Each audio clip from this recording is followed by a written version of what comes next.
Hello everyone, myself Jaya Agarwal, Assistant Professor Political Science from SPC GCA Ajmer. I welcome you all in this video. Today we are going to study about the justice theory, regarding the justice theory by Plato, and we will study the aspects of this justice theory, the various aspects of this the justice theory as this theory which is propounded by Plato, Western political thinker. So let's start. Justice, according to Plato, is a principle both microcosmic and macrocosmic. It is the principle that sustains the world in existence, and it is the microcosmic principle, but the soul of man throbs with the heart of the cosmos, and what is in the macrocosm is in the microcosm. Social and political formations stand between both of the two aspects, and justice operates in them to equality. We find justice first in man, then in society, and lastly in the state. Justice is the equality of the inward man. Justice obtains in man when his several elements function is in an ordered harmony, and the ordering factor being reason, and the ordered being spirit and appetite. A man who has thus realized justice in his life sets in order his own inner life, and is his own master and his own law, and at peace with himself.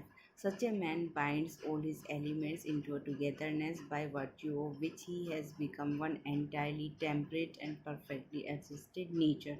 Whatever he does in life, or whatever he deals with in all, he is always thinking and calling that which preserves and cooperates with his harmonious condition, and does not allow anything to interfere with his justice or impair his wisdom. Thus, a man has justice in him by virtue of the element of reason being dominant in his nature. Reason produces in him an awareness of the good which he has to obtain for himself and for his fellows. He can guide others on the path of justice because he has first realized it is in his own life, and it is as a philosopher guardian that he offers this guidance to the society. A man of reason is being politically just when he plays well the role of ruling the state. A man of spirit is being just when he plays well the role defending the honor of the city, or in defending the cause of justice by fighting against injustice. The husbandman is just but not politically, for he has no share in the art of the government. His justice, however, lies in attending to his task of production with his skill and sincerity, so that he is able not only to maintain himself but his family, and also to provide economic sustenance to the guardians. However, they are to be particularly marked by the virtue of self control, though self control will characterize all the three classes.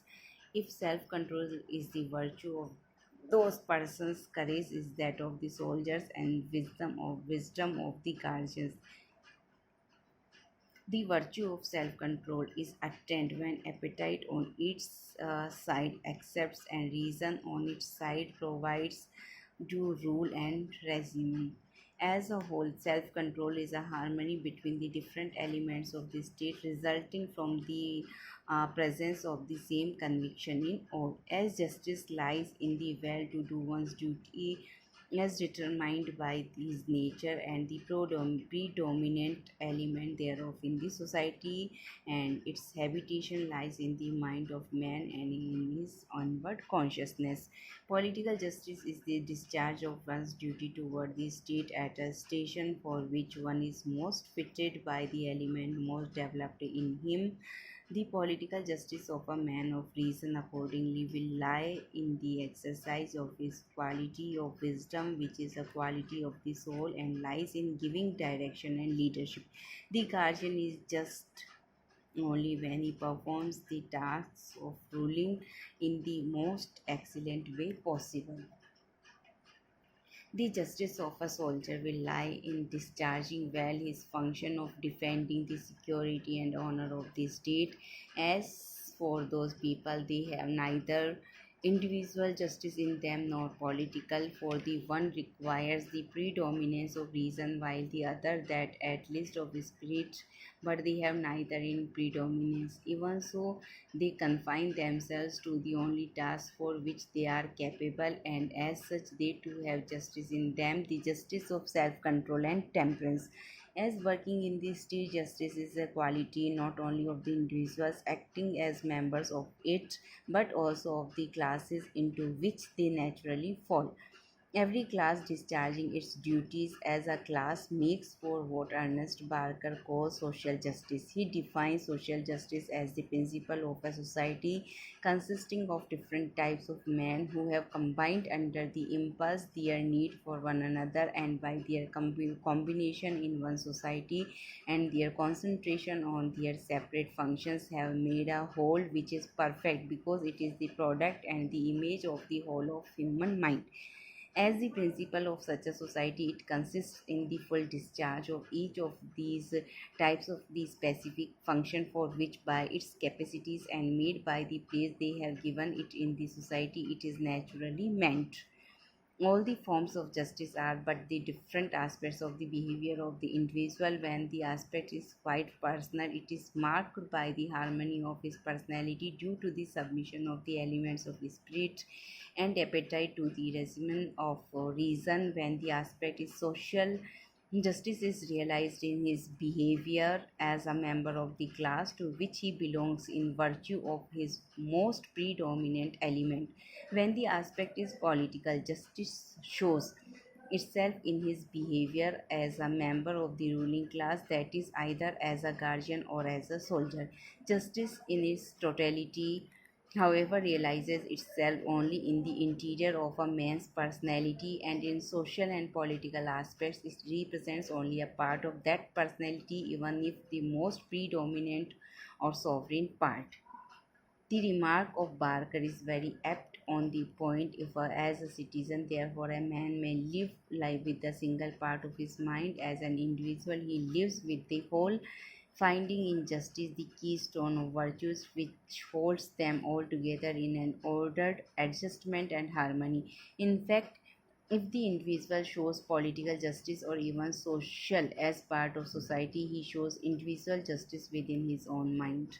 Plato's theory of justice has several philosophical, psychological, social, and political implications. First, it is based upon a belief in the rational and supranational order of the universe. The highest reason is at work here. It is also the highest good. It is truth itself, and uh, it combines all the disciplines. Secondly, every man has a tendency to seek truth and realize the good. It is marked in his tendency to attain ever increasing virtue and excellence, and have faith in the best that future has in store for him. Thirdly, goodness and happiness in his life, in this life, are basically a matter of knowledge. Only he is happy who has knowledge, only he is just who plays his part as guided and inspired by knowledge. Fourthly, justice lies in the sphere of the consciousness as a quality of the soul. It is the excellence of the soul, and excellence which expresses itself in the excellence of institutions, and excellence which expresses itself in the excellence of institutions and laws. So that's all for today from my side. Thank you very much.